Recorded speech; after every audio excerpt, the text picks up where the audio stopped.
केला पाहिजे, आम्ही करायची काही गरज नाही. याचा विचार भारतीय जनता पार्टीने केला पाहिजे. कारण हे अजून कळणार नाही यांना, राज्याच्या लोकांना, फडणवीसांना, की शिंदे जाऊन दिल्लीत काय काय करतील हे यांना कळणार नाही. सगळं झाल्यानंतर यांना कळेल की शिंदेने दिल्लीत जाऊन काय काय केलं. आम्ही ओळखतो चांगलं. Okay, thank you. ठीक आहे. की विकास निधी हा जिल्ह्याला देताना सगळ्या आमदारांना समान समजलं पाहिजे. चला ठीक आहे, ज्याला आपण 19-20 असं म्हणतो असं समजू शकतो.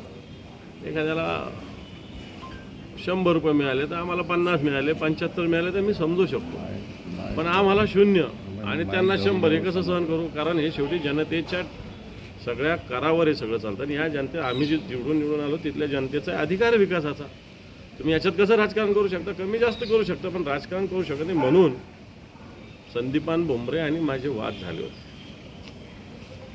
आता अब्दुल सत्तार मला वाटतं, पण काळ फार मोठा नाही यांना काम करायला. कारण 2-3 महिन्याचा काळ. औड घटकेचे पालकमंत्री होते, फार लांबचे नाही आहे, 1-2 महिन्याचे. आता त्याच्यात त्यांना बाकीचे त्यांचे बरेच काम असतात, त्याच्यातून त्यांना वेळ मिळेल का जनतेच्या कामाला हा माझा प्रश्न राहील. कारण त्यांचे काम वेगळे असतात. मग इथली जागा शोधणे, तिथली जागा शोधणे, तिथं हे करणं, तिथं ते करणं, कलेक्टरला दमबाजी करणं, हे त्यांचं काम असतं. आता त्याच्यातून फुरसत मिळाली आणि जिल्ह्याचा विकास त्यांनी केला तर मला असं वाटतं जिल्हा एक त्याच्या निमित्तानं जिल्ह्याला एक चांगल्या पद्धतीनं आनंद होईल. पण त्यांनी तसं नाही केलं तर त्यांनासुद्धा टोकण्याचा अधिकार आम्हालाच आहे. त्यामुळं आम्हाला टाळून म्हणजे विरोधी पक्षाच्या सगळ्या आमदारांना टाळून ते जर काही करणार असेल, मला काय, मी शिवसैनिक आहे, विसरून जाऊ सगळ्या गोष्टी, काम करू जनता. आता टीका टिप्पणी करायची आणि संघटना फोडायचं, पाप घ्यायचं डोक्यावर, आणि आता टीका टिप्पणी करायची ना, आता लाडका भाऊ ना, आता लाडकी बहीण आठवायची. म्हणजे यांच्यासारखंच आहे ना, यांच्यासारखंच आहे. निवडणुका आल्या म्हणून यांना लाडका भाऊ आठवतो, लाडकी. आता मी कुठेतरी पाहिलं की यांना काय लाडका भाऊ लाडकी बहीण कोणालाच प्रिय नाही. यांना लाडकी खुर्ची प्रिय आहे म्हणून ही लाडका भाऊ लाडकी बहीण येऊ लागली. आता मनोज जरांगेंनी प्रेस आता घेतली आणि त्याच्यामध्ये त्यांनी स्पष्टपणे हे सांगितलं की देवेंद्र फडणवीस यांनी ओबीसीमधून आरक्षण द्यायचं आहे. शरद पवार, उद्धव ठाकरे, नाना पटोले यांनी भूमिका जाहीर करावी जाहीर आव्हान पुण्यात केलं होतं. मात्र त्याला विरोधी पक्षांनी साथ न देता एक पाप केलं आहे. कारण त्यांनी साथ द्यायला पाहिजे होती असं त्यांचा आरोप आहे. मला असं वाटतं सत्ताधाऱ्यांनी गुपचूप अंधारात एक यांच्याशी भेटी घ्यायच्या, कोणाशी पण आंदोलनकर्त्यांशी, आणि आम्हाला भूमिका करा. आमचं म्हणणं की तुमची भूमिका येऊ द्या, तुमच्या भूमिकेला सपोर्ट करायचा, विरोध करायचा आम्ही ठरवू ना. तुमचीच भूमिका ठरली नाही, आमच्या भूमिकेवर चालणार आहे का? चला सांगा, आमची भूमिका 100% मान्य करणार तुम्ही सांगा, तर आम्ही तयार आहे. तुमची भूमिका एकदा सत्ताधाऱ्यांची होते. शेवटी सत्ताधारी निर्णय घेणारे असतात, विरोधी पक्ष निर्णय घेणारे नसतात. विरोधी पक्ष आपली भूमिका मांडत असतात. आमचं असं मत आहे की आधी सत्ताधारी पक्षानं आपली भूमिका मांडावी, स्पष्टपणे आपल्याला असं करायचं आम्हाला सांगावं, आणि मग त्याला सपोर्ट करायचा, विरोध करायचा, बाजू घ्यायची, त्यातून आणखी काही मार्ग काढायचे नाही आम्ही ठरवू. विरोधी पक्षाच्या हातात नसतं हे सगळ्या गोष्टी करणं, हे सत्ताधाऱ्यांच्या हातात असतं. आता मनोज जरांगेंनी थेटच भूमिका घेतलेली की जेवढं जमेल तेवढ्या जागेवर उमेदवार देऊ आणि जिथं उमेदवार देता येणार नाही तिथं भाजपची पाडापाडी करू असं त्यांना, किंवा इतर पक्षाचे पण लोक जे त्यांना साथ देणार नाहीत वगैरे त्यांची सुद्धा पाडापाडी करू. मला असं वाटतं अजून निवडणुका फार लांब आहेत.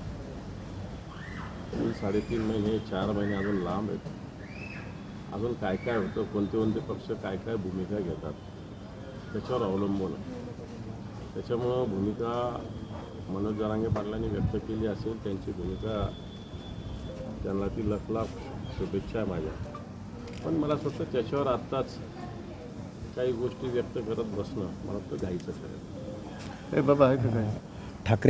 ठाकरे पिता पुत्रांना जेलमध्ये टाकण्यासाठी माझ्या दबाव टाकला जात होता असं अनिल देशमुख म्हणतात.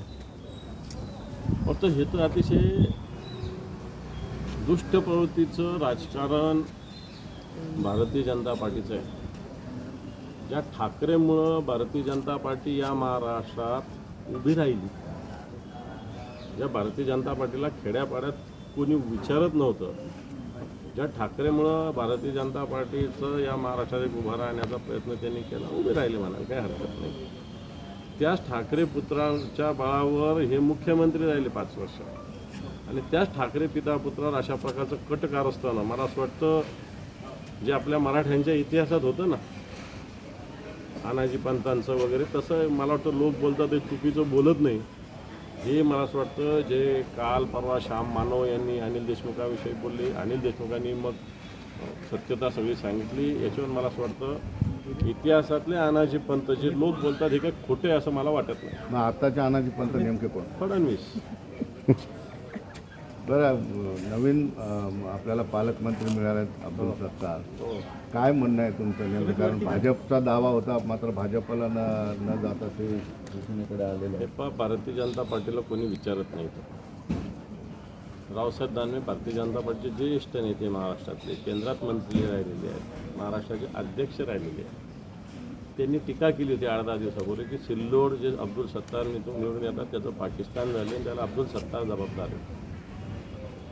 मग अशी टीका अब्दुल सत्तारावर भारतीय जनता पार्टीचे कार्यकर्ते अब्दुल सत्ताराविषयी रोज आंदोलन करतात. ईडीची इन्क्वायरी करा, CBIची करा, त्यांचं काय मेडिकल कॉलेज वगैरे चुकीचं वगैरे वगैरे वगैरे सगळं. असं असताना त्याच अब्दुल सत्तारांना राज्याच्या मुख्यमंत्र्यांनी संभाजीनगरचं पालकमंत्रीपद दिलेलं आहे.